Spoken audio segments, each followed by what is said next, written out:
A constitutional clash could shake the Federal Reserve's independence.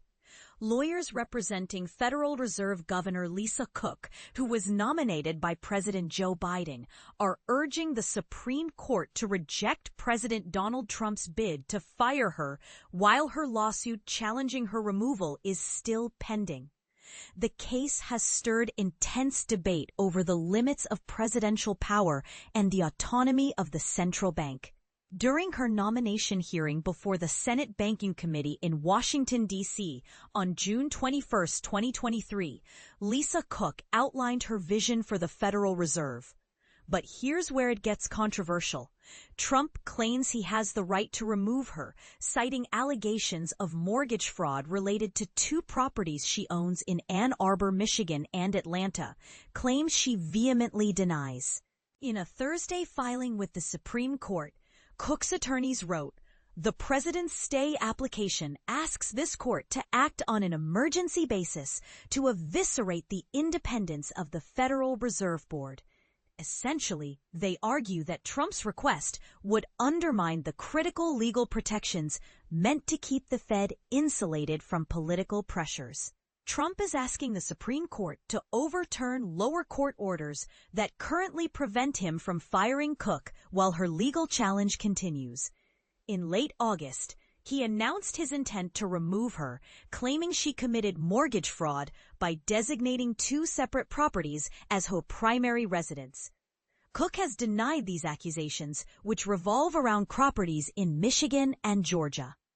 Earlier on Thursday, a coalition of prominent figures, including every living former Federal Reserve chair, several former Treasury secretaries, and former chairs of the White House Council of Economic Advisers, submitted a brief urging the Supreme Court to deny Trump's request. Their involvement highlights the broader concern within the financial and policy community about maintaining Fed independence. The Supreme Court could issue a ruling at any time. If it sides with Trump, Cook might still have the opportunity to be reinstated after the justices decide the substantive legal issues in her lawsuit. The central question is whether Trump has cause to remove her, as defined under the Federal Reserve Act. Cook's lawyers assert that the president's justification relies on flimsy, unproven allegations of pre-office wrongdoing, allegations conveniently timed following the president's criticisms of the board's policy decisions. Trump has long complained about the Fed's reluctance to cut interest rates according to his preferences. Just last week, the Fed reduced its benchmark overnight lending rate by a 0.25 percentage point, with Cook participating in that decision. This court should deny the president's extraordinary application because his arguments defy established precedent and long-standing practice, Cook's attorneys wrote.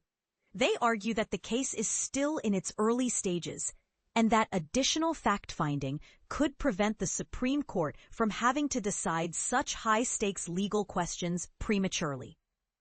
They also emphasize that on the merits, the court is likely to reject all of Trump's legal theories. A key point they stress is that Fed governors can only be removed for cause, meaning they are entitled to notice, an opportunity for a hearing, and judicial review before any removal.